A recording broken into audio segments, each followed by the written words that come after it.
Hi friends, Friday evening அந்த அன்றைக்கி காலையிலேயே பார்த்தீங்கன்னா வாங்கிட்டு வந்த விளக்கெல்லாம் தண்ணியில் போட்டு 2-3 டைம் வாஷ் பண்ணி எடுத்து வச்சுருந்தாங்க. சுத்தமாக ட்ரை ஆயிருச்சு.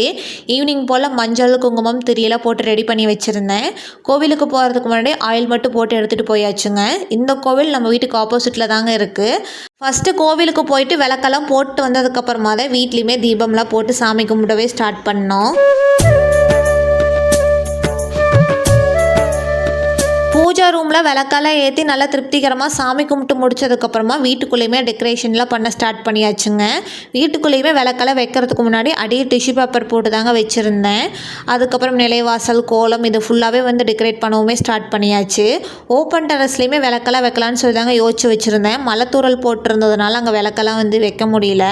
அதுக்கப்புறம் நைட் டின்னருக்கான ப்ரிப்ரேஷன் ஒர்க்குமே பண்ண ஸ்டார்ட் பண்ணியாச்சு. 1 பாட் ரைஸ் வெஜிடபிள் பிரியாணி தாங்க செஞ்சுருந்தேன். ரொம்பவே சூப்பராக இருந்தது.